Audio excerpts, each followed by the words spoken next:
El 29 de septiembre amaneció como cualquier otro día en Jerusalén, pero cuando el sol se alzó sobre la ciudad sagrada, algo había cambiado para siempre en el orden establecido del mundo. ¿Qué es lo que realmente ocurrió en esas horas tempranas que hizo temblar los cimientos del Vaticano? ¿Por qué los cardenales se reunieron en sesión de emergencia, susurrando entre pasillos milenarios palabras que jamás habían pronunciado antes? La historia oficial habla de un fenómeno celestial, de luces que danzaron sobre el monte del templo, de voces que algunos juraron escuchar en lenguas que no existían desde hace siglos. Pero la historia oficial, como siempre, es apenas el velo que cubre una verdad mucho más perturbadora. Baruch Spinoza, el hereje de Ámsterdam, el filósofo que fue expulsado de su propia comunidad por atreverse a pensar lo impensable, habría observado estos acontecimientos con la fría precisión de quien entiende que la naturaleza no conoce milagros, sino únicamente las leyes inmutables de la causa y el efecto.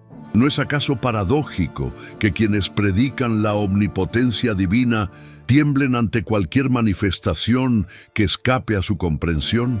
¿No revela esto una contradicción fundamental en el corazón mismo de la fe institucionalizada?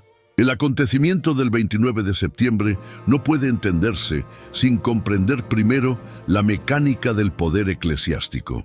Durante siglos, la Iglesia ha construido su autoridad sobre la interpretación exclusiva de lo divino, sobre la capacidad de traducir los misterios celestiales en mandatos terrestres.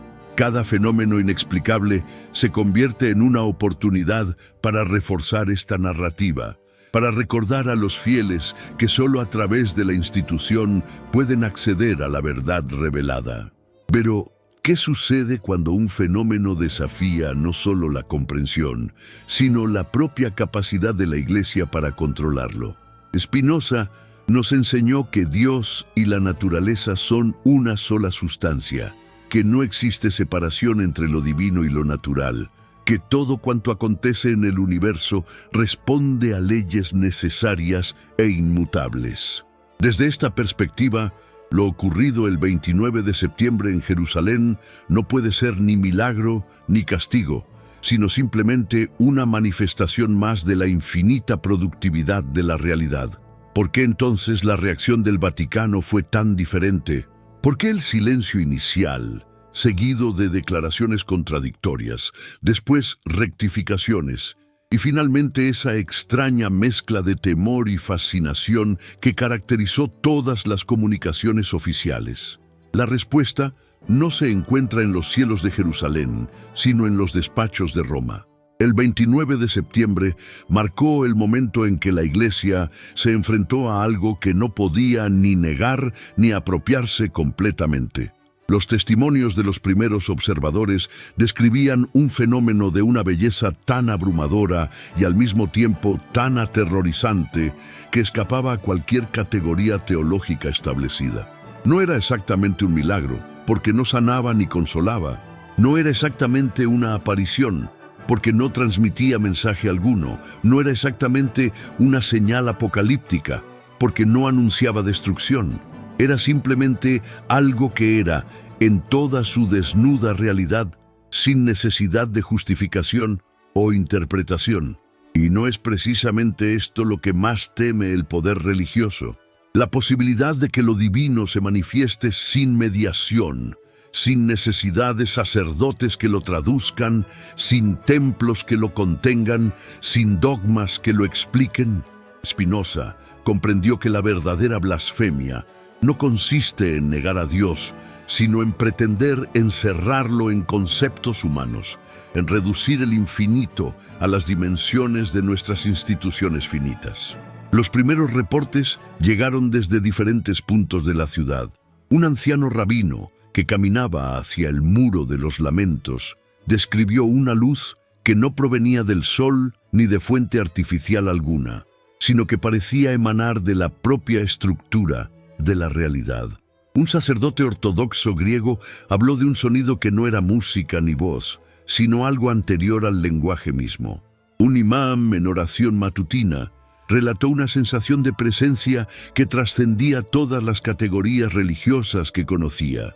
No es significativo que los representantes de las tres grandes tradiciones monoteístas coincidieran en la imposibilidad de reducir la experiencia a sus respectivos marcos doctrinales.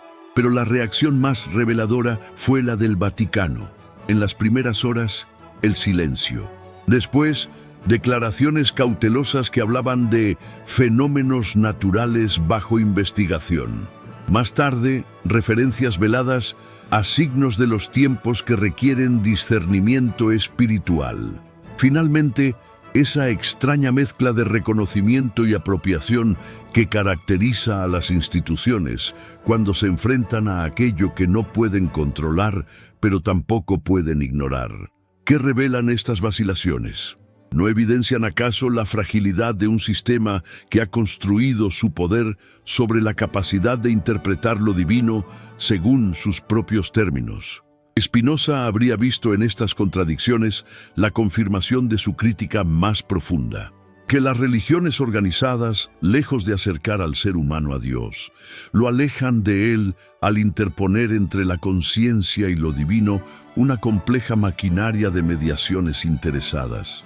El fenómeno del 29 de septiembre duró exactamente 43 minutos. Durante ese tiempo, según los testimonios recogidos, algo transformó la percepción de quienes lo presenciaron. No se trató de una conversión religiosa en el sentido tradicional, sino de algo mucho más radical. Una apertura directa a la realidad sin los filtros habituales del miedo, la esperanza, el deseo o la creencia. Era como si, durante esos minutos, el velo de malla se hubiera desgarrado y la naturaleza se hubiera mostrado en su desnudez ontológica. ¿Y cómo interpretar que esto sucediera precisamente en Jerusalén, la ciudad que las tres grandes religiones consideran sagrada? ¿No hay algo profundamente irónico en que la manifestación más pura de lo divino ocurra en el lugar más disputado por las instituciones religiosas? Spinoza habría sonreído ante esta paradoja. Para él, Jerusalén no era más sagrada que Ámsterdam, ni el monte del templo más divino que un laboratorio de óptica. La sacralidad no reside en lugares específicos, sino en la actitud con la que nos aproximamos a la realidad en cualquier lugar y momento. Pero las implicaciones del acontecimiento trascendían lo puramente religioso. En las horas siguientes, políticos de diversas naciones comenzaron a pronunciarse. Algunos hablaron de señales que confirmaban sus posiciones ideológicas. Otros vieron en el fenómeno una advertencia contra sus adversarios. Muchos simplemente intentaron apropiarse del simbolismo para reforzar sus propias narrativas de poder. ¿No es esto precisamente lo que Spinoza denunció como la perversión fundamental del pensamiento político-religioso? La tendencia a transformar cualquier manifestación de la realidad en instrumento de dominación. La verdadera crisis del Vaticano no comenzó el 29 de septiembre, sino que ese día simplemente se hizo visible. Durante décadas, la Iglesia ha luchado contra la erosión de su autoridad moral, contra el avance de la secularización, contra los escándalos que han minado su credibilidad.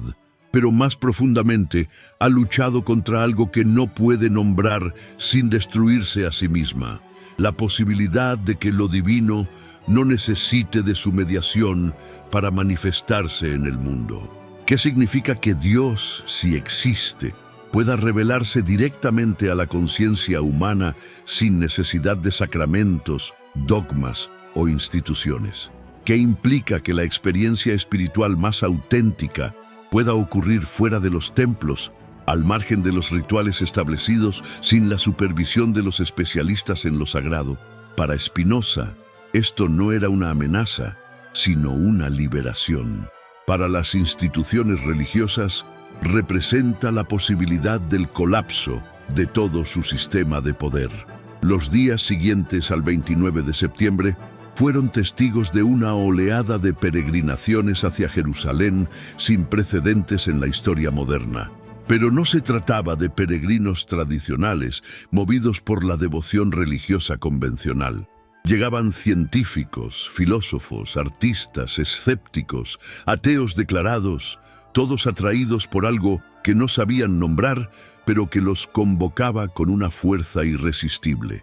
No hay algo profundamente spinoziano en esta atracción que trasciende las categorías religiosas tradicionales. ¿No sugiere que lo que realmente aconteció ese día habló a algo más fundamental que la fe? A la razón misma en su búsqueda de comprensión. La reacción de las autoridades israelíes fue pragmática. Reforzaron la seguridad, ampliaron los servicios turísticos y oficialmente declararon que investigarían el fenómeno sin emitir juicios prematuros. Pero en privado, según filtraciones posteriores, los funcionarios mostraban la misma perplejidad que sus homólogos vaticanos.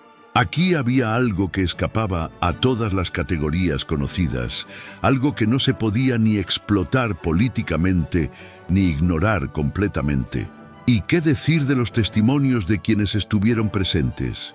Lo más extraordinario no era la diversidad de las descripciones, sino la unanimidad en un punto específico, la imposibilidad de traducir la experiencia en palabras que le hicieran justicia.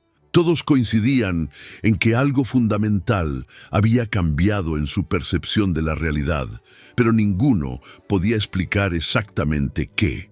Era como si hubieran sido testigos de una demostración práctica de las limitaciones del lenguaje humano para capturar la totalidad de lo real. Spinoza habría encontrado en estos testimonios la confirmación de su epistemología.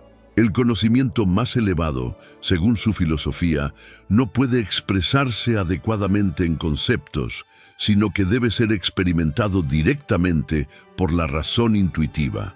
Lo ocurrido el 29 de septiembre parecía haber proporcionado a cientos de personas un acceso momentáneo a este tipo de conocimiento, y el resultado era predeciblemente desconcertante para quienes estaban acostumbrados a que la verdad les llegara ya procesada por las instituciones autorizadas.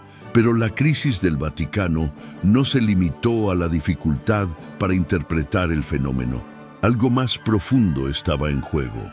Durante siglos, la Iglesia ha basado su autoridad en la premisa de que la revelación divina ocurrió en el pasado, en momentos específicos de la historia, y que su papel consiste en preservar y transmitir esa revelación a las generaciones posteriores.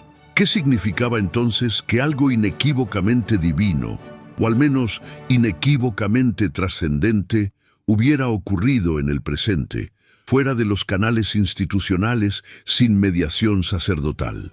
La respuesta inicial fue intentar la apropiación. Teólogos vaticanos comenzaron a elaborar interpretaciones que insertaran el acontecimiento en el marco escatológico tradicional. Se habló de signos que precedían al retorno de Cristo, de manifestaciones que confirmaban las profecías bíblicas, de llamadas al arrepentimiento y la conversión. Pero estas interpretaciones sonaban forzadas incluso para los creyentes más devotos. Había algo en la naturaleza misma del fenómeno que resistía a la domesticación teológica. ¿No es esto precisamente lo que Spinoza predijo? Que llegaría un momento en que la realidad misma se rebelaría contra los intentos de encerrarla en sistemas dogmáticos, en que la vida desbordaría todas las categorías que pretendieran contenerla. El 29 de septiembre marcó el comienzo de esa rebelión ontológica, el momento en que lo real se mostró en su irreductible complejidad, desafiando tanto a creyentes como a escépticos a repensar sus certezas más fundamentales. Segunda parte. La segunda fase de la crisis comenzó cuando los primeros análisis científicos del fenómeno empezaron a circular en la comunidad académica internacional. ¿Qué encontraron los instrumentos de medición más sofisticados? ¿Qué revelaron los detectores de radiación, los sismógrafos, las cámaras de alta resolución? La respuesta fue tan desconcertante como el fenómeno mismo. Registraron algo, pero algo que no encajaba en ningún patrón conocido por la ciencia contemporánea. Los datos eran contradictorios entre sí, como si cada instrumento hubiera captado una dimensión diferente de una realidad multifacética que excedía la capacidad de cualquier aparato individual para comprenderla. Los detectores electromagnéticos registraron anomalías que sugerían la presencia de campos desconocidos. Los equipos de audio captaron frecuencias que no correspondían a ninguna fuente identificable. Las cámaras mostraron distorsiones lumínicas que los expertos en óptica no podían explicar. ¿No había predicho Spinoza precisamente esto? Que la realidad en su plenitud excede infinitamente cualquier perspectiva particular desde la cual intentemos aprenderla. El Vaticano, enfrentado a esta avalancha de datos científicos, se encontró en una posición paradójica. Durante décadas había intentado reconciliar fe y razón, tratando de demostrar que la ciencia moderna no contradecía las verdades reveladas.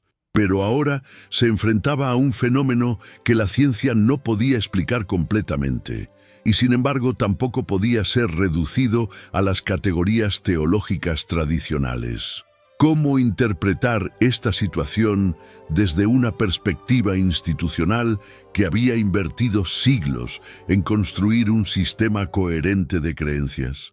La primera reacción fue la previsible: convocar a una comisión de expertos que incluyera tanto teólogos como científicos, con el objetivo de producir una interpretación oficial que satisficiera tanto a la fe como a la razón. Pero ¿no hay algo profundamente ingenuo en esta pretensión? ¿No revela una incomprensión fundamental de la naturaleza misma del conocimiento? Spinoza habría señalado que la verdad no surge del compromiso entre perspectivas diferentes, sino del abandono de todas las perspectivas parciales en favor de una visión que abraza la totalidad de lo real. Los miembros de la comisión, a pesar de su buena voluntad, se encontraron reproduciendo los mismos patrones de incomprensión que habían caracterizado las reacciones iniciales al fenómeno. Los teólogos intentaban insertar los datos científicos en marcos escatológicos preestablecidos. Los científicos trataban de reducir las dimensiones aparentemente trascendentes del acontecimiento a variables físicas medibles. Ambos enfoques fallaban en capturar lo específico del 29 de septiembre, su irreductibilidad a cualquier sistema explicativo particular. Pero no es precisamente esta irreductibilidad lo que hace del fenómeno algo genuinamente revelador. Spinoza sostuvo que Dios se revela no a través de milagros que suspenden las leyes naturales, sino a través de la comprensión cada vez más profunda de esas leyes mismas. Desde esta perspectiva, lo ocurrido en Jerusalén no era una intervención sobrenatural, sino una manifestación particularmente intensa de la creatividad inherente a la naturaleza, una demostración de que la realidad contiene potencialidades que exceden nuestras categorías actuales de comprensión.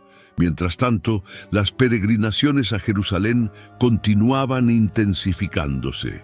Pero lo más notable era la transformación gradual del carácter de estos viajes.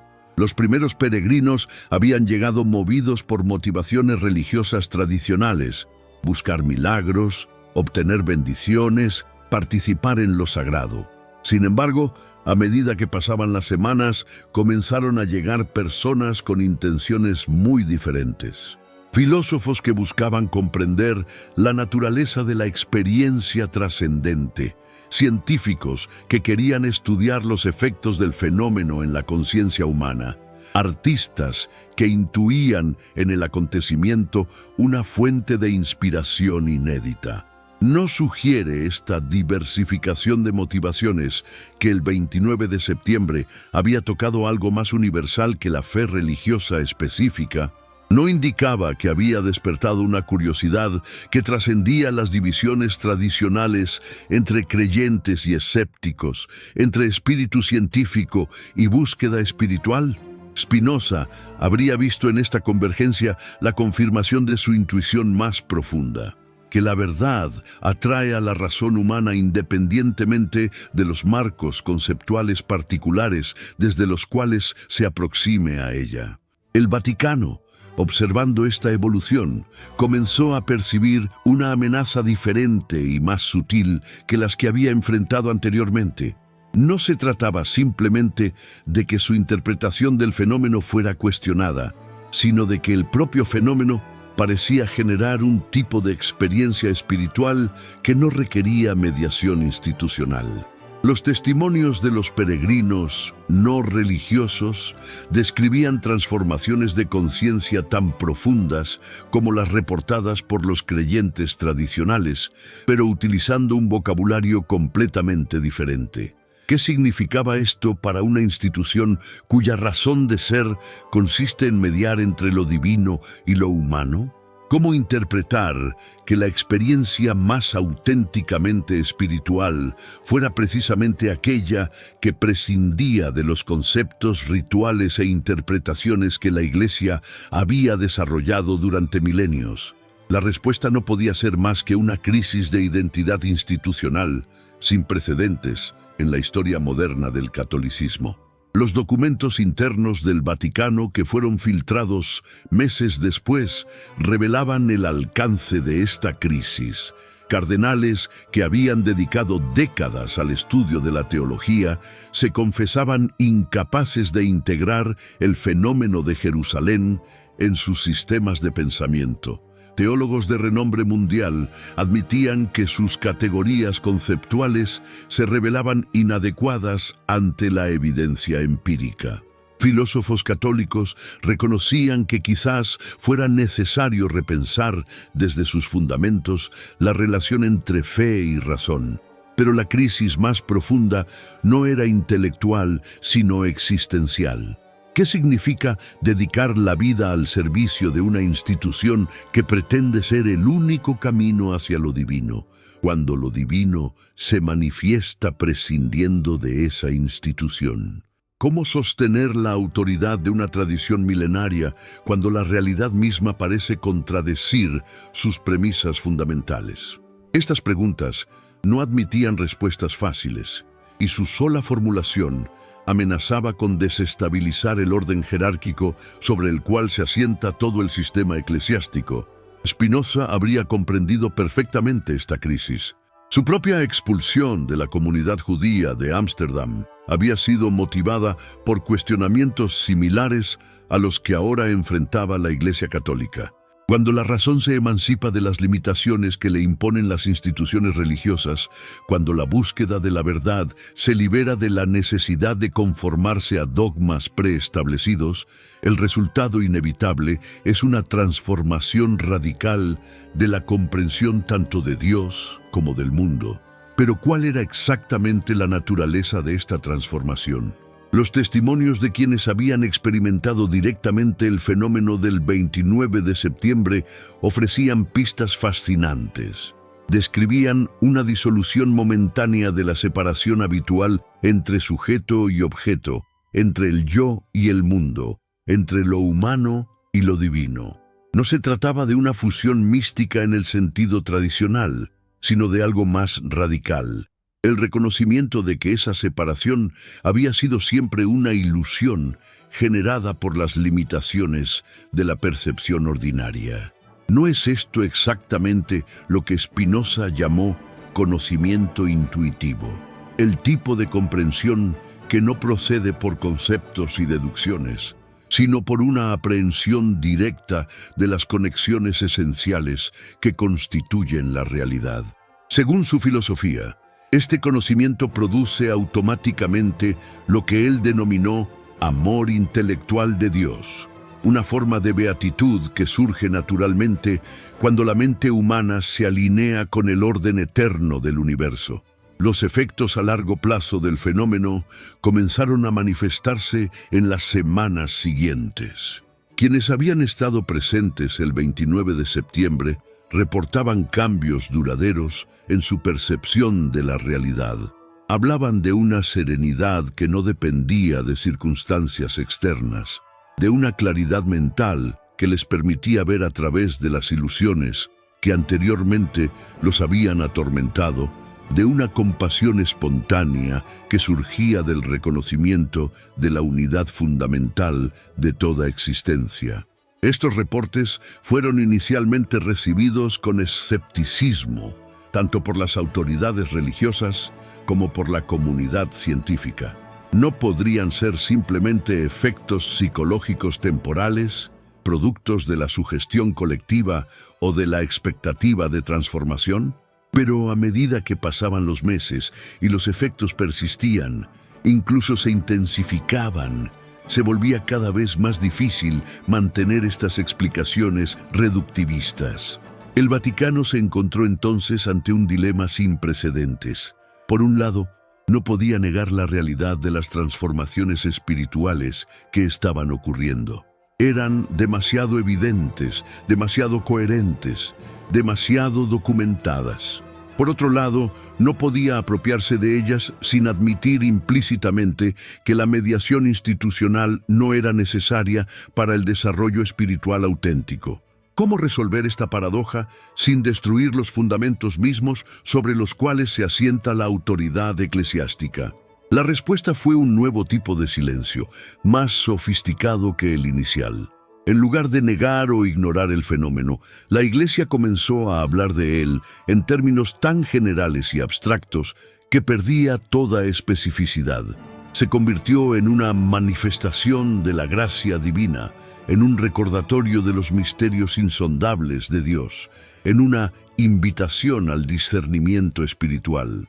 Estas fórmulas tenían la ventaja de no comprometer a la institución con interpretaciones específicas, pero también revelaban su incapacidad para ofrecer una comprensión genuina del acontecimiento.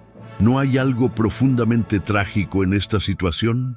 Una institución que durante siglos ha proclamado ser la guardiana de la verdad divina se encuentra muda ante la manifestación más clara de lo divino que había ocurrido en décadas. ¿No confirma esto la crítica spinociana de que las religiones organizadas, lejos de facilitar el encuentro con Dios, lo obstaculizan al interponer entre la conciencia y lo absoluto una compleja maquinaria de mediaciones interesadas? Mientras tanto, en Jerusalén mismo, algo extraordinario estaba ocurriendo. El sitio donde había tenido lugar el fenómeno se había convertido en un espacio de encuentro entre personas de las más diversas procedencias intelectuales, culturales y espirituales. Científicos dialogaban con místicos, ateos con creyentes, filósofos con poetas, todos unidos por la experiencia compartida de haber sido tocados por algo que trascendía sus marcos de referencia habituales. ¿No prefiguraba esto una nueva forma de comunidad espiritual, basada no en dogmas compartidos, sino en la apertura común a la trascendencia? ¿No sugería la posibilidad de una religiosidad post-institucional que conservara la dimensión vertical de la búsqueda espiritual, pero prescindiera de las estructuras jerárquicas que tradicionalmente la han organizado? Spinoza habría visto en estos desarrollos la realización práctica de su visión, de una sociedad basada en la razón y el amor más que en el miedo y la superstición. Pero la reacción del establishment religioso no se hizo esperar. Representantes de las tres grandes tradiciones monoteístas comenzaron a emitir advertencias sobre los peligros del sincretismo, de la confusión doctrinal, de la pérdida de las verdades reveladas. Curiosamente, estas advertencias coincidían con declaraciones similares provenientes del ámbito académico secular, donde algunos intelectuales expresaban preocupación por el irracionalismo, la pérdida del rigor científico, el retorno a formas primitivas de pensamiento. ¿No revelaba esta convergencia de críticas algo significativo sobre la naturaleza del fenómeno? No sugería que había despertado algo que amenazaba tanto a las ortodoxias religiosas como a las seculares, algo que cuestionaba las divisiones establecidas entre fe y razón, entre ciencia y espiritualidad, entre lo sagrado y lo profano. Spinoza habría sonreído ante estas reacciones defensivas, reconociendo en ellas la resistencia típica de todos los sistemas dogmáticos ante aquello que excede su capacidad de comprensión. La crisis del Vaticano, por tanto, no era un evento aislado, sino parte de una crisis más amplia que afectaba a todas las instituciones que basaban su autoridad en el monopolio de algún tipo de verdad. El 29 de septiembre había demostrado que la realidad es más rica, más compleja, más sorprendente que cualquier sistema de pensamiento particular, por sofisticado que sea. Esta demostración no podía sino resultar perturbadora para quienes habían invertido sus vidas en la defensa de sistemas específicos. Tercera parte. 6 meses después del 29 de septiembre, la crisis del Vaticano había evolucionado hacia algo que nadie había anticipado. No una ruptura dramática con la tradición, sino una transformación silenciosa y profunda que estaba ocurriendo desde dentro. ¿Cómo explicar que cardenales que durante décadas habían defendido las posiciones más conservadoras comenzaran a hablar en privado de la necesidad de repensar nuestros fundamentos? ¿Por qué teólogos de renombre mundial empezaban a cuestionar doctrinas que anteriormente consideraban intocables? La respuesta se encontraba en un fenómeno que Spinoza había previsto, pero que nadie había esperado ver realizado de manera tan literal. La verdad tiene una fuerza propia que eventualmente se impone por encima de todos los obstáculos institucionales. El acontecimiento de Jerusalén había liberado una energía intelectual y espiritual que no podía ser contenida por las estructuras tradicionales del poder eclesiástico. Era como si una semilla hubiera sido plantada en el corazón mismo de la institución y ahora comenzaba a germinar de maneras impredecibles. Los documentos que comenzaron a circular extraoficialmente en los círculos vaticanos revelaban la profundidad de esta transformación. Informes teológicos que reconocían las limitaciones de la interpretación tradicional de la revelación. Análisis filosóficos que cuestionaban la compatibilidad entre el dogma y la experiencia directa de lo divino. Reflexiones espirituales que exploraban la posibilidad de una fe que no dependiera de la mediación institucional. ¿No estaba ocurriendo exactamente aquello que las autoridades más temían? ¿Una revolución intelectual que surgía desde el propio corazón del sistema? Pero esta revolución no tomaba la forma de una rebelión abierta. Por el contrario, se caracterizaba por una serenidad, una claridad, una ausencia de polémica que la hacía aún más perturbadora para quienes estaban acostumbrados a que los cambios teológicos se produjeran a través de debates acalorados y confrontaciones doctrinales. Era como si quienes habían sido tocados por la nueva comprensión hubieran trascendido la necesidad de luchar contra las estructuras existentes, limitándose a vivir desde una perspectiva que hacía obsoletas esas estructuras sin necesidad de atacarlas directamente. ¿No había predicho Spinoza precisamente esta forma de transformación? Según su filosofía, el conocimiento verdadero no se impone por la fuerza, sino por la evidencia, no genera conflicto, sino liberación, no destruye, sino que trasciende aquello que encuentra en su camino. Los cambios que estaban ocurriendo en el Vaticano seguían exactamente este patrón. Eran irresistibles, pero no violentos, radicales, pero no destructivos, revolucionarios, pero no confrontacionales. El Papa, enfrentado a esta situación sin precedentes, se encontró en la posición más difícil de su pontificado.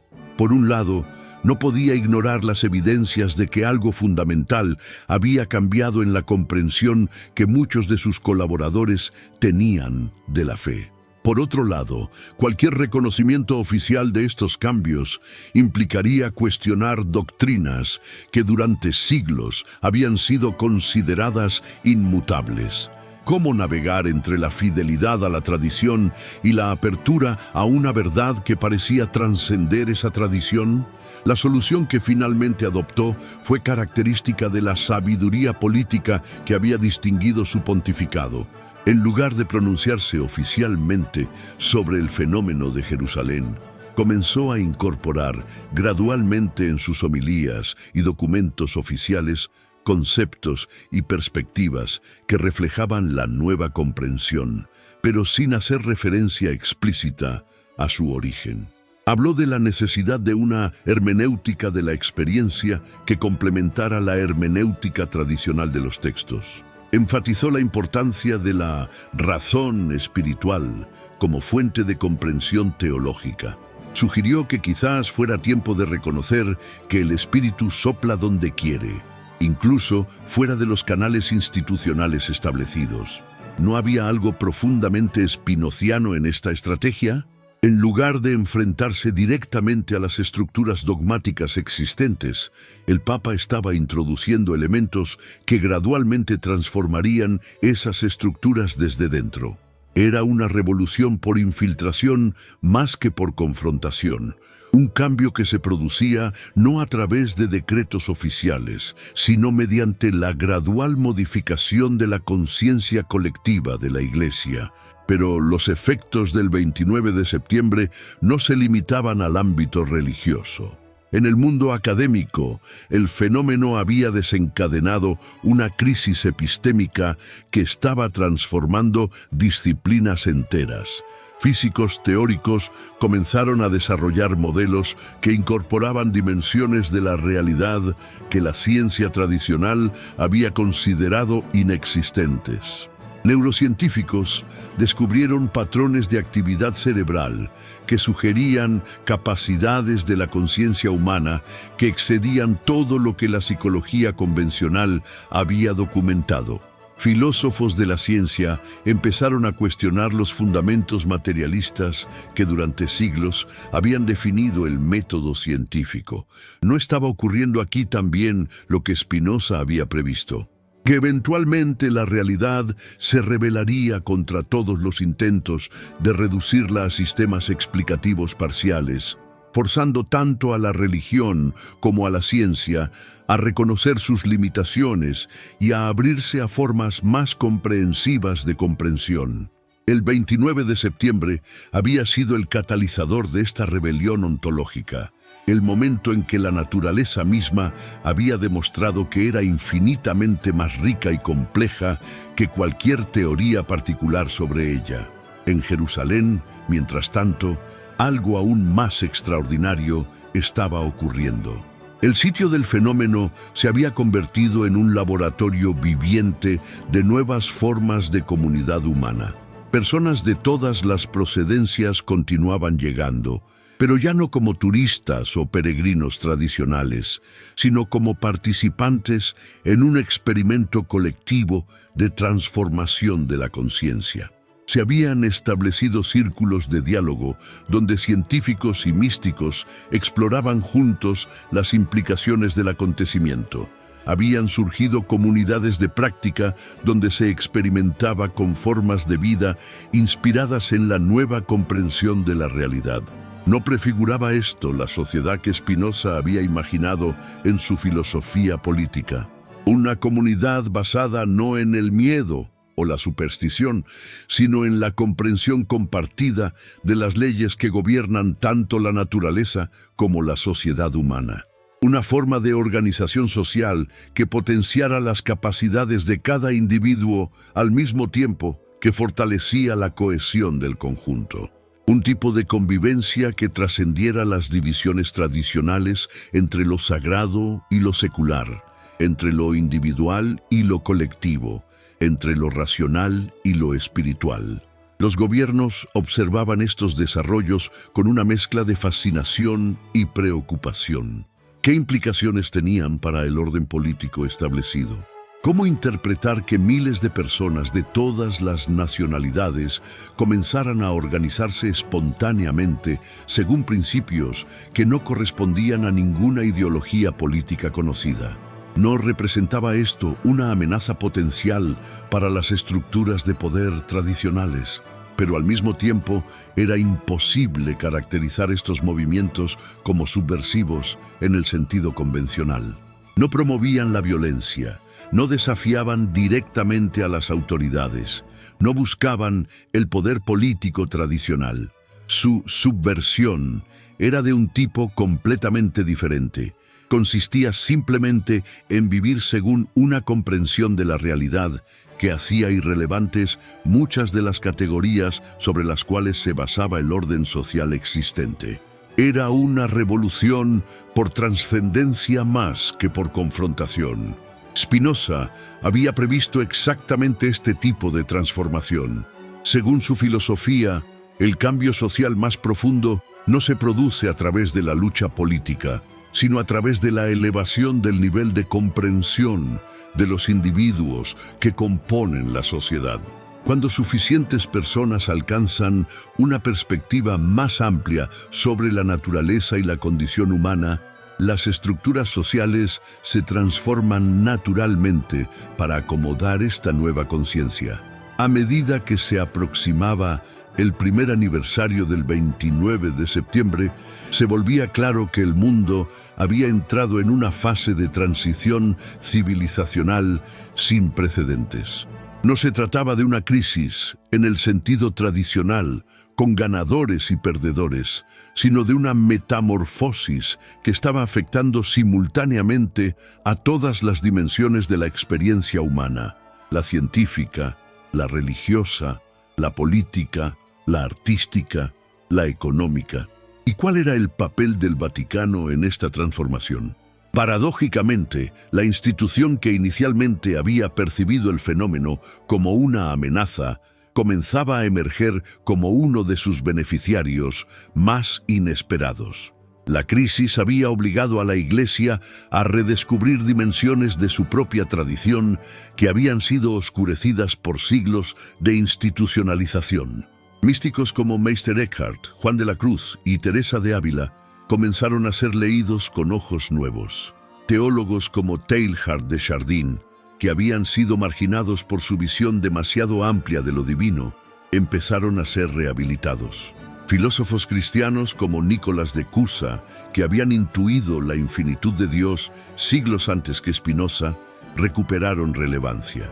Era como si el 29 de septiembre hubiera liberado a la Iglesia de la necesidad de defenderse contra la modernidad, permitiéndole en cambio reconocer que sus mejores insights habían anticipado muchos de los desarrollos que ahora caracterizaban la transformación de la conciencia contemporánea. En lugar de ser el guardián de verdades del pasado amenazadas por el presente, el Vaticano comenzaba a redescubrirse como custodio de potencialidades espirituales que solo ahora estaban madurando en la humanidad. Pero, ¿qué significa exactamente esta maduración? Los testimonios de quienes habían sido transformados por la experiencia del 29 de septiembre ofrecían pistas fascinantes.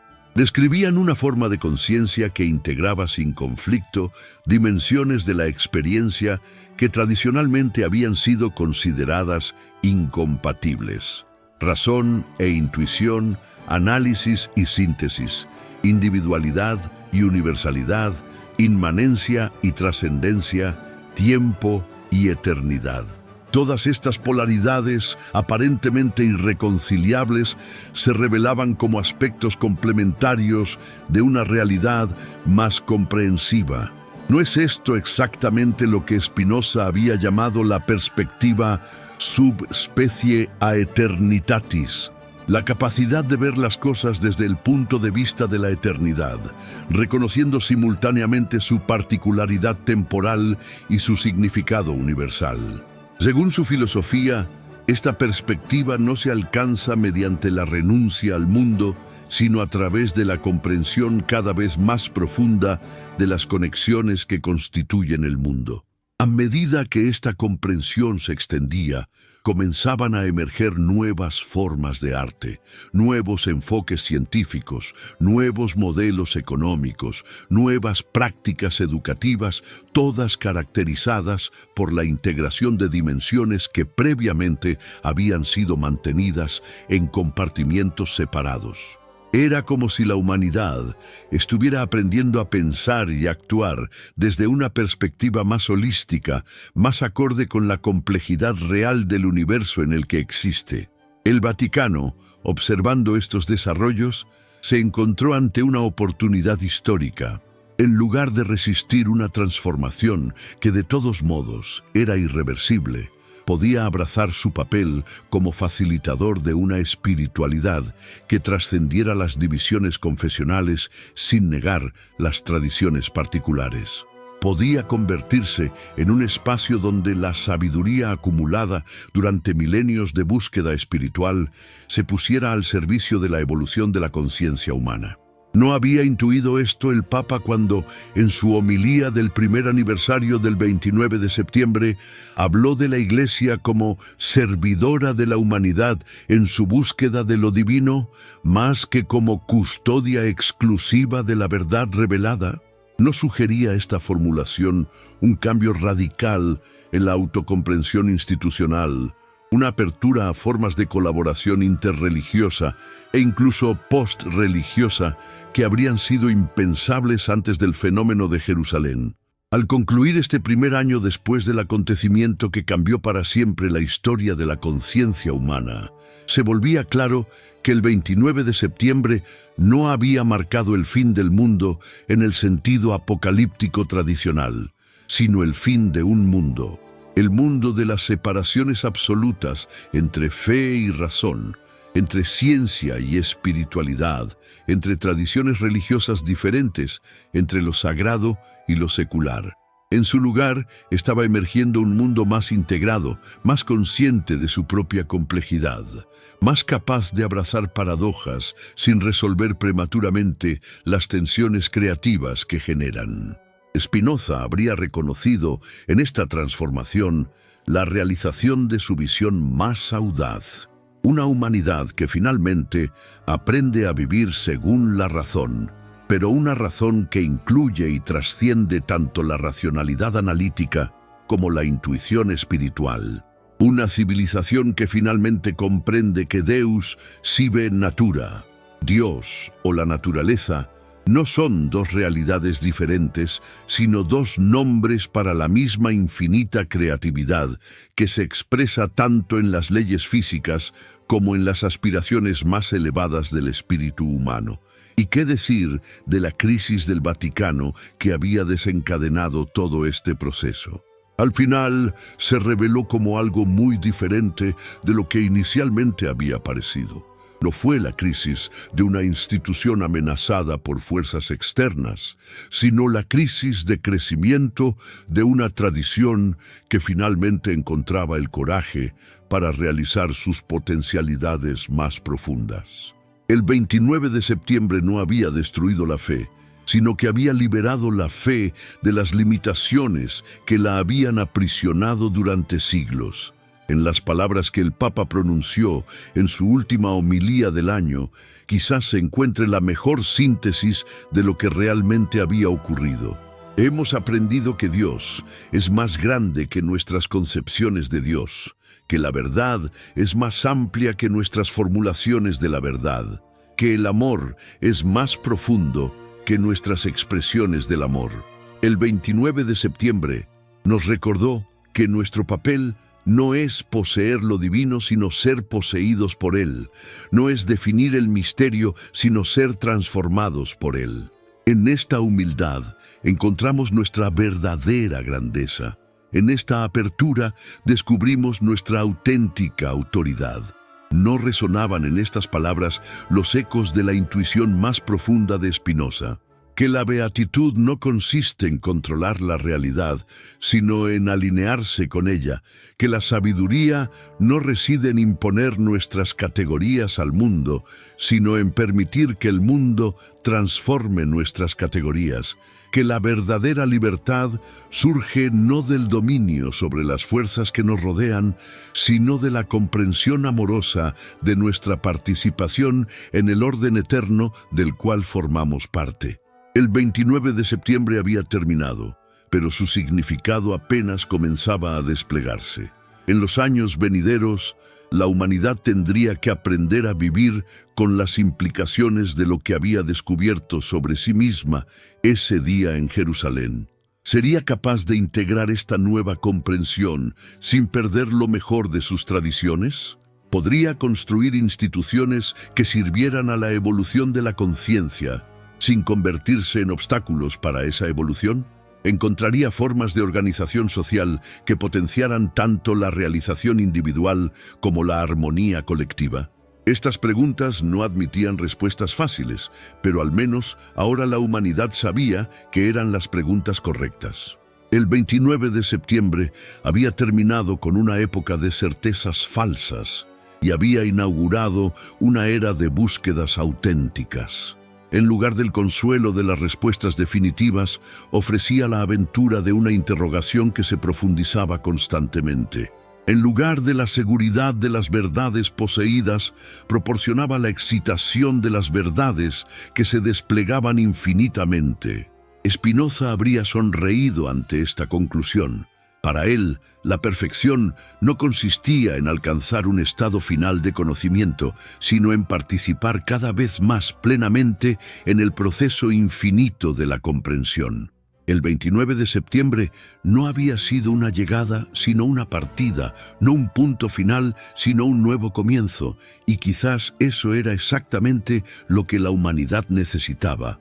No otra revelación que pusiera fin a la búsqueda, sino una revelación que abriera búsquedas más profundas, más amplias, más dignas de la infinita creatividad del universo del cual formamos parte. Aquí tienes la segunda parte de la narración filosófica que continúa directamente desde donde terminó la primera. Segunda parte, continuación. Cuando los primeros rayos del amanecer del 30 de septiembre bañaron las piedras milenarias de Jerusalén, el mundo había cambiado de manera irrevocable, aunque pocos comprendían aún la magnitud de esa transformación. ¿Qué significa para la civilización humana que un acontecimiento trascienda todas las categorías disponibles para su comprensión? ¿Cómo procesa la mente colectiva de la humanidad una experiencia que desafía simultáneamente tanto las certezas religiosas como las científicas? Las horas que siguieron al fenómeno revelaron algo que ningún observador había anticipado: la incapacidad fundamental de las instituciones existentes para procesar lo que había ocurrido. No se trataba simplemente de que carecieran de explicaciones adecuadas, sino de algo más profundo y perturbador. Sus propios marcos conceptuales se revelaban como obstáculos para la comprensión más que como herramientas para ella. Era como si el 29 de septiembre hubiera puesto al desnudo las limitaciones estructurales de todos los sistemas de pensamiento que durante siglos habían pretendido abarcar la totalidad de lo real. Spinoza habría reconocido inmediatamente este fenómeno.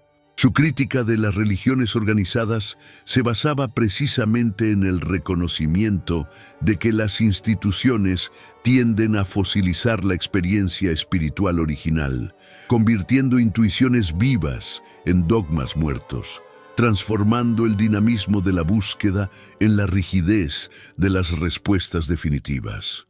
¿No estaba ocurriendo exactamente esto con las reacciones al acontecimiento de Jerusalén? ¿No revelaban las vacilaciones del Vaticano la inadecuación fundamental de cualquier sistema doctrinal cerrado ante la infinita creatividad de la realidad? Pero la crisis no se limitaba al ámbito religioso.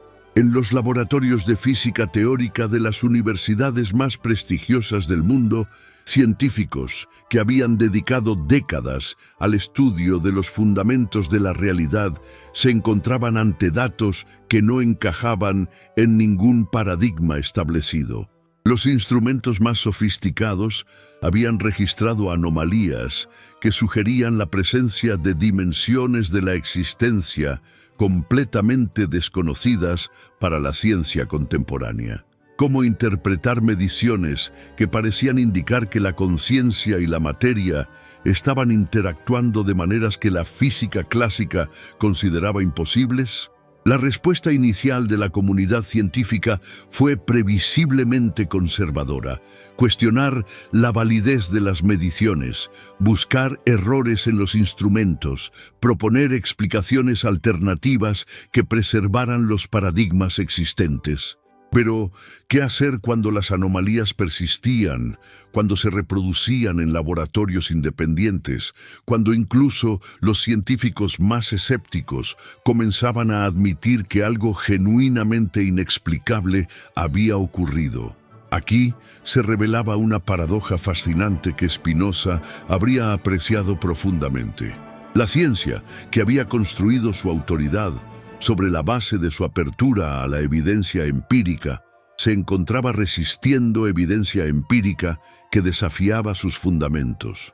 ¿No sugería esto que incluso el método científico, cuando se institucionaliza, puede convertirse en un obstáculo para el conocimiento más que en un instrumento para él? ¿No confirmaba la intuición spinoziana de que ningún sistema de pensamiento, por sofisticado que sea, puede pretender agotar la infinita riqueza de lo real? Mientras tanto, en las calles de Jerusalén, algo completamente diferente estaba ocurriendo. Los miles de personas que habían comenzado a llegar desde todos los rincones del mundo no se comportaban como peregrinos tradicionales. No buscaban reliquias que venerar, milagros que solicitar o bendiciones que recibir. Venían movidos por algo mucho más fundamental: la necesidad de estar presentes en el lugar donde la realidad había mostrado una faceta de sí misma que trascendía todas las descripciones familiares. ¿Qué encontraban allí? Los testimonios eran tan diversos como las personas que los ofrecían, pero había un elemento común en todos ellos: la experiencia de una expansión de conciencia que no podía ser reducida a ninguna categoría psicológica o espiritual conocida. No se trataba de visiones místicas en el sentido tradicional, ni de estados alterados de conciencia inducidos por prácticas específicas. Era algo más sutil y al mismo tiempo más radical: el reconocimiento directo de que la percepción ordinaria de la realidad era apenas una fracción ínfima de lo que realmente existía. Spinoza habría visto en estos testimonios la confirmación empírica de su metafísica más audaz. Según su filosofía, la realidad consiste en una sustancia única que se expresa a través de infinitos atributos, de los cuales los seres humanos solo pueden percibir dos: el pensamiento y la extensión. ¿No sugerían las experiencias de Jerusalén que bajo ciertas condiciones extraordinarias la conciencia humana podía acceder momentáneamente a dimensiones de la realidad que normalmente permanecían ocultas? Pero si esto era cierto, las implicaciones eran revolucionarias, no solo para la filosofía y la teología, sino para la comprensión misma de la condición humana. ¿Qué significa que los seres humanos posean capacidades de percepción que exceden vastamente lo que la ciencia y la religión tradicionales habían reconocido? ¿Cómo repensar la educación, la medicina, la psicología, la política, cuando se descubre que la conciencia humana es infinitamente más compleja y potente de lo que se había supuesto? Estas preguntas no permanecieron en el ámbito de la especulación teórica. En las semanas que siguieron al 29 de septiembre, comenzaron a emerger comunidades experimentales donde personas que habían sido transformadas por la experiencia iniciaron la exploración práctica de sus nuevas capacidades. Se establecieron centros de investigación que combinaban métodos científicos rigurosos con prácticas contemplativas milenarias. Se crearon escuelas donde niños aprendían a desarrollar desde temprana edad formas de conciencia que integraban razón e intuición, análisis y síntesis, individualidad y comunión. ¿No prefiguraban estos experimentos el tipo de sociedad que Spinoza había imaginado en su filosofía política? Una comunidad organizada según los principios de la razón, pero de una razón ampliada que incluyera todas las dimensiones de la experiencia humana. Un orden social que potenciara las capacidades de cada individuo precisamente a través del fortalecimiento de los vínculos que los conectan con la totalidad. El Vaticano observaba estos desarrollos con sentimientos contradictorios. Por un lado, reconocía en muchas de las prácticas emergentes ecos de tradiciones místicas que la Iglesia había preservado durante siglos. Por otro lado, le resultaba imposible apropiarse de estos movimientos sin cuestionar aspectos fundamentales de la doctrina oficial. ¿Cómo integrar experiencias que trascendían las divisiones confesionales en un sistema teológico basado en la exclusividad de la revelación cristiana? La tensión se intensificó cuando algunos de los teólogos más respetados de la Iglesia comenzaron a publicar reflexiones que exploraban las implicaciones del 29 de septiembre para la comprensión tradicional de la fe. Estos textos no atacaban directamente ningún dogma específico, pero sugerían interpretaciones de la revelación cristiana que la abrían a dimensiones universales que trascendían los límites confesionales. Hablaban de Cristo como principio cósmico, más que como figura histórica exclusiva, del Espíritu Santo como la creatividad divina que opera en todas las tradiciones espirituales auténticas, de la Iglesia como servidora de la evolución de la conciencia humana, más que como depositaria única de la verdad salvífica. ¿No resonaban en estas reflexiones los ecos de las intuiciones más profundas de Spinoza sobre la naturaleza de lo divino? Su concepto de Dios como la totalidad de la realidad, expresándose infinitamente a través de todas las formas posibles de existencia, parecía encontrar confirmación en experiencias que trascendían todas las particularidades religiosas sin negarlas. Pero la resistencia institucional no se hizo esperar. Sectores conservadores de la Iglesia comenzaron a denunciar lo que percibían como una traición a la fe tradicional. Se organizaron conferencias para defender la ortodoxia ante los peligros del sincretismo. Se publicaron documentos que advertían contra la confusión doctrinal generada por interpretaciones demasiado amplias de la revelación. ¿No revelaba esta resistencia exactamente aquello que Spinoza había criticado en las religiones organizadas? La tendencia a confundir la defensa de la institución con la defensa de la verdad, a identificar la fidelidad a Dios con la fidelidad a formulaciones humanas particulares sobre Dios. ¿No demostraba que el mayor enemigo de la auténtica religiosidad no era el ateísmo, sino la idolatría institucional? Mientras tanto, los efectos del fenómeno continuaban expandiéndose de maneras impredecibles. En hospitales de todo el mundo, médicos reportaban recuperaciones inexplicables en pacientes que habían estado presentes en Jerusalén el 29 de septiembre. En universidades, investigadores descubrían que estudiantes que habían vivido la experiencia mostraban capacidades cognitivas y creativas significativamente ampliadas. En empresas, ejecutivos que habían sido transformados por el acontecimiento comenzaron a implementar modelos organizacionales basados en principios de cooperación y sostenibilidad que revolucionaron la comprensión tradicional de la eficiencia económica. ¿Cómo explicar estos fenómenos desde las perspectivas científicas y religiosas tradicionales? La ciencia materialista carecía de categorías para comprender transformaciones que parecían afectar simultáneamente los niveles físico, mental y espiritual de la experiencia humana. La teología tradicional no podía apropiarse de cambios que ocurrían independientemente de la mediación sacramental o doctrinal. Ambos sistemas se encontraban ante la evidencia de que la realidad operaba según principios más complejos y comprensivos que cualquier teoría particular sobre ella. Spinoza habría visto en esta situación la confirmación de su crítica más fundamental a todos los sistemas de pensamiento que pretenden ser definitivos. Según su filosofía, la realidad es infinitamente más rica que cualquier perspectiva particular sobre ella. Y la sabiduría consiste precisamente en reconocer esta infinitud más que en intentar reducirla a fórmulas manejables. Pero ¿qué implicaba este reconocimiento para el futuro de las instituciones humanas? ¿Podían las iglesias, las universidades, los gobiernos adaptarse a una comprensión de la realidad que trascendía sus marcos fundacionales? ¿O estaba la humanidad entrando en una fase de transición que requeriría formas completamente nuevas de organización social y cultural? La respuesta comenzó a emerger a través de experimentos que nadie había planificado, pero que surgieron espontáneamente de la nueva conciencia que se estaba desarrollando.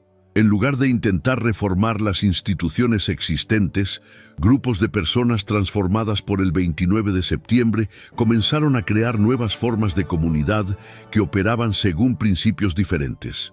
No rechazaban la tradición, pero la integraban en síntesis más amplias. No negaban la ciencia, pero la expandían hacia dimensiones que la metodología tradicional había ignorado. No atacaban la religión, pero la liberaban de las limitaciones dogmáticas que habían restringido su potencial transformador. ¿No estaba emergiendo aquí exactamente el tipo de sociedad que Spinoza había visionado? Una comunidad basada en la comprensión más que en la autoridad, en la cooperación más que en la competencia, en la realización integral de las potencialidades humanas más que en su fragmentación según especializaciones artificiales. El Vaticano, enfrentado a estos desarrollos, se encontró ante una encrucijada histórica. Podía resistir una transformación que de todos modos era irreversible, condenándose así a la irrelevancia progresiva. O podía abrazar su papel como facilitador de una evolución de la conciencia que trascendía pero incluía la tradición cristiana. La elección no era fácil, porque implicaba reconocer que la Iglesia no era el fin, sino el medio, no la meta, sino el camino, no la verdad, sino una aproximación particular a la verdad infinita. Sin embargo, en los meses que siguieron al acontecimiento, comenzaron a emerger desde dentro de la propia institución voces que sugerían una tercera vía. Teólogos que habían sido formados en la tradición más rigurosa comenzaron a desarrollar una hermenéutica que permitía integrar las nuevas experiencias sin traicionar la esencia del cristianismo. Propusieron que quizás el 29 de septiembre no había contradictorio la revelación cristiana, sino que había revelado dimensiones de esa revelación que habían permanecido ocultas durante siglos de interpretación demasiado restrictiva. ¿No había enseñado el propio Cristo que el Espíritu guiaría a sus seguidores hacia la verdad completa? ¿No había prometido que quienes creyeran en Él harían obras aún mayores que las suyas? ¿No había sugerido que muchas cosas tenía que decirles, pero que no podían soportarlas entonces? Quizás el 29 de septiembre marcaba el momento en que la humanidad había alcanzado la madurez espiritual necesaria para recibir revelaciones que habían estado esperando durante milenios. Esta interpretación no resolvía todas las tensiones, pero ofrecía una vía para que la Iglesia participara constructivamente en la transformación que estaba ocurriendo en lugar de resistirla defensivamente. Sugería que la crisis del Vaticano no era el síntoma de una institución amenazada por fuerzas externas, sino el dolor de crecimiento de una tradición que finalmente encontraba la oportunidad de realizar potencialidades que habían permanecido latentes durante siglos. Spinoza habría apreciado profundamente esta evolución. Su filosofía había sido motivada por la convicción de que todas las tradiciones auténticas contienen semillas de verdad universal que pueden germinar cuando encuentran las condiciones apropiadas. El 29 de septiembre había creado esas condiciones, no solo para el cristianismo, sino para todas las formas genuinas de búsqueda espiritual y conocimiento racional. Pero ¿cuál sería el resultado final de este proceso? ¿Hacia dónde conduciría una transformación que afectaba simultáneamente la ciencia, la religión, la política, el arte y todas las dimensiones de la cultura humana? Las respuestas no podían anticiparse completamente, porque la propia naturaleza del cambio que estaba ocurriendo trascendía las capacidades predictivas de cualquier sistema de pensamiento particular. Sin embargo, una cosa se volvía cada vez más clara. La humanidad estaba entrando en una nueva fase de su desarrollo, caracterizada por la integración de dimensiones de la experiencia que habían estado artificialmente separadas durante milenios. Razón e intuición, ciencia y espiritualidad, individualidad y comunidad, tradición e innovación, comenzaban a revelarse no como polaridades incompatibles, sino como aspectos complementarios de una comprensión más integral de la realidad. Y en el centro de esta transformación, la crisis del Vaticano se revelaba como algo muy diferente de lo que inicialmente había parecido. No era la agonía de una institución obsoleta, sino el parto doloroso de una forma de espiritualidad que finalmente estaba lista para trascender las limitaciones que habían restringido su potencial transformador durante siglos. El 29 de septiembre había terminado, pero su significado apenas comenzaba a desplegarse. En los años venideros, la humanidad tendría que aprender a vivir a la altura de lo que había descubierto sobre sí misma en ese día extraordinario. ¿Sería capaz de hacerlo? ¿Podría integrar esta nueva comprensión sin perder lo mejor de sus tradiciones? ¿Encontraría formas de organización que sirvieran a la evolución de la conciencia sin convertirse en obstáculos para esa evolución? Estas preguntas permanecían abiertas, pero al menos ahora la humanidad sabía que eran las preguntas correctas. Y quizás eso era exactamente lo que necesitaba. No respuestas que cerraran la búsqueda, sino preguntas que la profundizaran infinitamente. Tercera parte. Continuación final. Un año después del 29 de septiembre, el mundo había aprendido a vivir con una paradoja que habría sido inconcebible apenas 12 meses antes: la normalización de lo extraordinario. ¿Cómo explicar que un acontecimiento que había desafiado todos los marcos de comprensión disponibles se hubiera integrado de tal manera en la conciencia colectiva que su ausencia, más que su presencia, habría resultado ahora perturbadora? ¿No sugiere esto algo fundamental sobre la naturaleza de la transformación auténtica? Que no destruye la realidad previa, sino que la revela bajo una luz completamente nueva. Spinoza habría reconocido en este fenómeno la confirmación de su intuición más profunda sobre la naturaleza del cambio verdadero. Según su filosofía, las transformaciones más radicales no ocurren a través de la negación violenta de lo que existe, sino mediante la comprensión de las potencialidades latentes que siempre estuvieron presentes, pero que requerían condiciones específicas para manifestarse. El 29 de septiembre no había introducido algo ajeno a la realidad humana, sino que había revelado dimensiones de esa realidad que habían permanecido ocultas bajo capas de conceptualización inadecuada. Pero ¿qué significaba esta revelación para las instituciones que durante siglos habían organizado la experiencia humana según principios que ahora se mostraban parciales? ¿Cómo podían adaptarse sistemas de pensamiento y organización social que habían sido construidos sobre la base de separaciones que la nueva conciencia revelaba como artificiales? La respuesta no podía ser otra que una metamorfosis tan profunda que resultara equivalente a una muerte y renacimiento simultáneos. El Vaticano había sido el primer laboratorio de esta metamorfosis, precisamente porque su autoridad dependía más directamente que cualquier otra institución de la capacidad de interpretar lo trascendente según categorías específicas. Cuando lo trascendente se manifestó de manera que escapaba a esas categorías, la crisis fue inmediata e inevitable. Pero lo que inicialmente había parecido una amenaza existencial se reveló gradualmente como la oportunidad más extraordinaria en la historia bimilenaria de la Iglesia. ¿Cómo había ocurrido esta transformación? No a través de decretos oficiales o reformas estructurales, sino mediante un proceso mucho más sutil y poderoso: la gradual modificación de la conciencia de quienes constituían la institución.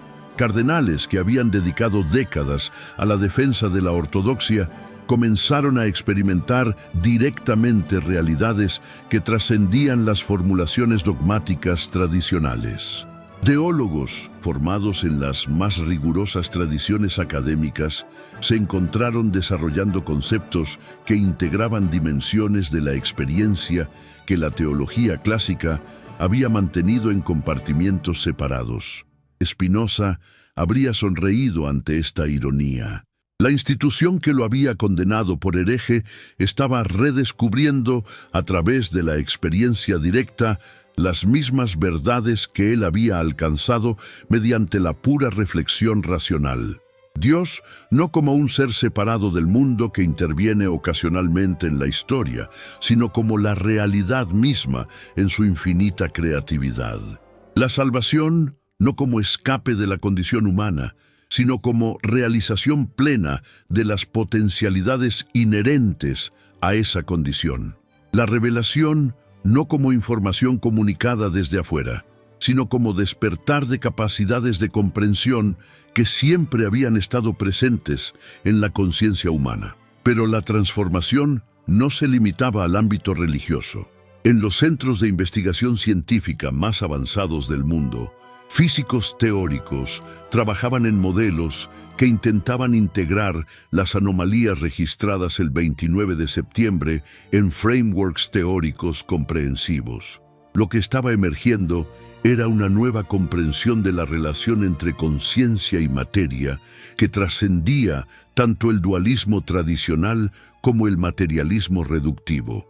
¿No prefiguraba esto una ciencia que finalmente superara la separación artificial entre sujeto y objeto que había limitado su desarrollo durante siglos?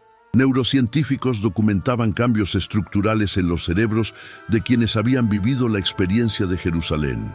Nuevas conexiones neurales que sugerían formas de procesamiento de información más integradas y eficientes.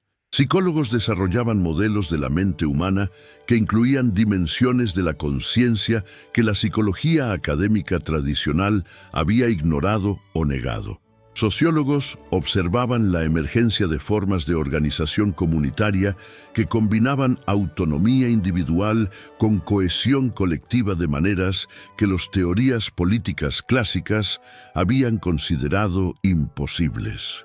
No estaba ocurriendo aquí exactamente lo que Spinoza había previsto.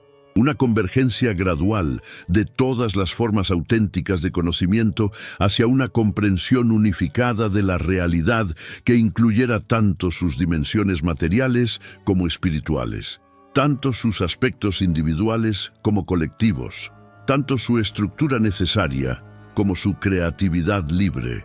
En Jerusalén mismo, el epicentro original del acontecimiento, había surgido algo que no tenía precedentes en la historia humana. una comunidad verdaderamente universal que trascendía todas las divisiones tradicionales sin negarlas. Científicos y místicos colaboraban en investigaciones que combinaban rigor metodológico con apertura experiencial. Artistas de diferentes tradiciones culturales creaban obras que expresaban dimensiones de la belleza que ningún estilo particular podía capturar por sí solo.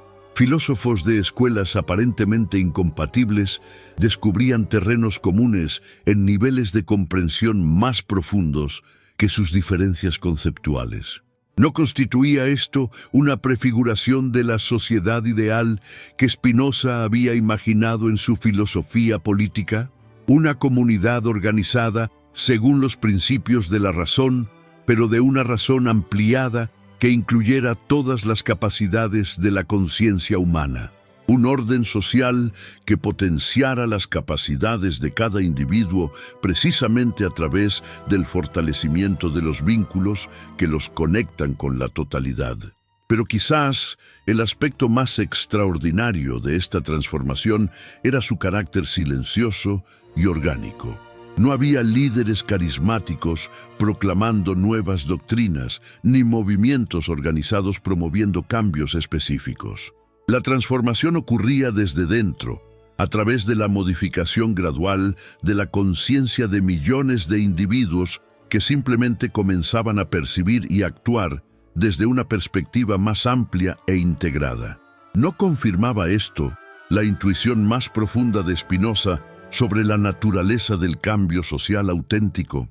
Que las transformaciones más duraderas no se imponen desde afuera, sino que emergen desde dentro, no a través de la coerción, sino a través de la comprensión, no mediante la destrucción de lo existente, sino a través de su trascendencia hacia formas más comprensivas de organización.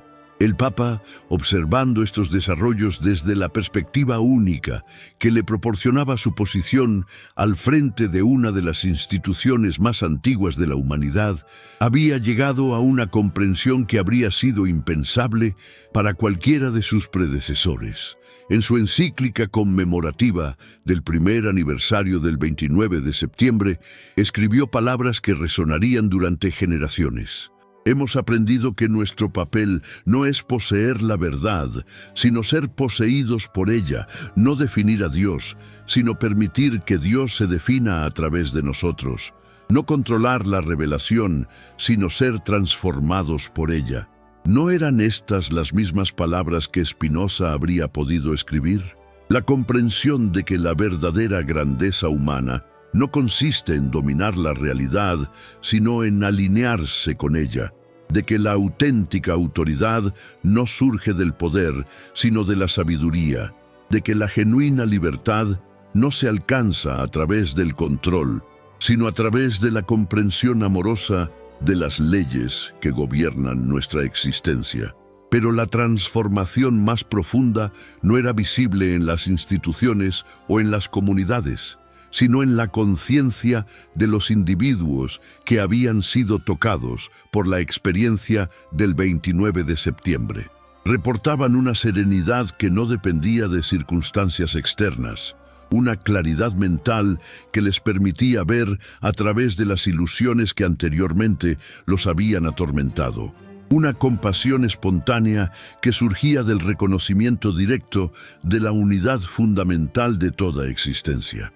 ¿No describían estos testimonios exactamente lo que Spinoza había llamado beatitudo? El estado de plenitud que surge naturalmente cuando la mente humana comprende su lugar en el orden eterno del universo.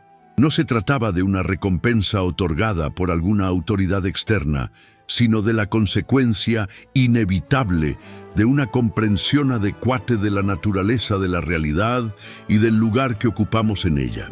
A medida que se aproximaba el segundo aniversario del acontecimiento, se volvía claro que el mundo había entrado irreversiblemente en una nueva era. No se trataba de una revolución en el sentido tradicional, con ganadores y perdedores, sino de una evolución que incluía y trascendía todo lo que había venido antes. Las viejas instituciones no habían sido destruidas, sino transformadas desde dentro. Las tradiciones milenarias no habían sido abandonadas, sino redescubiertas en sus potencialidades más profundas. Las divisiones que habían caracterizado la experiencia humana durante milenios no habían sido negadas, sino integradas en síntesis más comprensivas. ¿Y qué decir de la crisis del Vaticano, que había iniciado todo este proceso de reflexión? Al final, se reveló como algo muy diferente de lo que inicialmente había parecido. No había sido la crisis de una institución amenazada por fuerzas externas, sino la crisis de crecimiento de una tradición que finalmente encontraba el coraje para realizar sus potencialidades más profundas. El 29 de septiembre no había destruido la fe, sino que había liberado la fe de las limitaciones que la habían aprisionado durante siglos. En las palabras finales de su última homilía del segundo año, el Papa ofreció quizás la síntesis más bella de lo que realmente había ocurrido. El 29 de septiembre nos enseñó que Dios es más grande que nuestras concepciones de Dios, que la verdad es más amplia que nuestras formulaciones de la verdad, que el amor es más profundo que nuestras expresiones del amor. Aprendimos que nuestro papel no es limitar lo infinito a nuestras categorías finitas, sino permitir que lo infinito expanda nuestras categorías hacia dimensiones que jamás habríamos imaginado. ¿No resonaban en estas palabras los ecos de la intuición más central de Spinoza? Que Deus sive natura, Dios o la naturaleza, es una realidad infinitamente creativa que se expresa a través de formas cada vez más complejas y conscientes, y que la felicidad humana consiste precisamente en reconocer nuestra participación en esta creatividad infinita. Pero quizás lo más extraordinario era que esta transformación no había llegado a su fin, sino que apenas estaba comenzando. Los cambios observados en los primeros 2 años eran apenas las manifestaciones iniciales de una metamorfosis que prometía continuar durante décadas o siglos. ¿Hacia dónde conduciría este proceso? ¿Qué nuevas formas de conciencia, de organización social, de expresión cultural emergerían a medida que la humanidad aprendiera a vivir desde la perspectiva ampliada que el 29 de septiembre había revelado? Las respuestas no podían anticiparse completamente, porque la propia naturaleza de la transformación trascendía las capacidades predictivas de cualquier sistema de pensamiento particular. Pero una cosa era cierta: la humanidad había cruzado un umbral irreversible. Había descubierto que era infinitamente más de lo que había creído ser, que habitaba una realidad infinitamente más rica de la que había imaginado, que poseía potencialidades infinitamente mayores de las que había desarrollado. Y en el centro de este despertar, la figura de Spinoza emergía no como un filósofo del pasado, sino como un profeta cuyo tiempo finalmente había llegado. Sus intuiciones más audaces sobre la naturaleza de Dios, del mundo y del ser humano encontraban confirmación en experiencias que transformaban la vida de millones de personas. Su visión de una humanidad que finalmente aprendería a vivir según la razón, pero una razón que incluía tanto la comprensión intelectual como la intuición espiritual, ya no parecía una utopía inalcanzable, sino un futuro que se estaba realizando ante los ojos de quienes tenían la visión para percibirlo. ¿No había sido exactamente esto lo que Spinoza había previsto cuando escribió que la verdad es norma de sí misma? Que eventualmente la realidad misma se rebelaría contra todos los intentos de reducirla a sistemas parciales, forzando tanto a la religión como a la ciencia, tanto a la política como al arte, a reconocer sus limitaciones y a abrirse a formas más comprensivas de comprensión? El 29 de septiembre había marcado el comienzo de esa rebelión ontológica. no el fin del mundo en el sentido apocalíptico tradicional, sino el fin de un mundo, el mundo de las separaciones artificiales entre fe y razón, entre ciencia y espiritualidad, entre tradiciones diferentes, entre lo sagrado y lo secular. En su lugar estaba emergiendo un mundo más integrado, más consciente de su propia complejidad, más capaz de abrazar paradojas sin resolver prematuramente las tensiones creativas que generan. Y mientras el sol se ponía sobre Jerusalén en este segundo aniversario del acontecimiento que había cambiado para siempre la historia de la conciencia humana, una pregunta flotaba en el aire tibio del atardecer. ¿Era esto apenas el comienzo? ¿Qué otras dimensiones de la realidad aguardaban ser descubiertas? ¿Qué nuevas formas de ser humano estaban esperando emerger? Las respuestas permanecían ocultas en el futuro, pero la pregunta misma era ya una respuesta. Una humanidad capaz de formular tales interrogantes, una conciencia suficientemente amplia para reconocer su propia infinitud, una civilización lo bastante madura para abrazar el misterio sin intentar dominarlo. Esto era quizás el verdadero milagro del 29 de septiembre.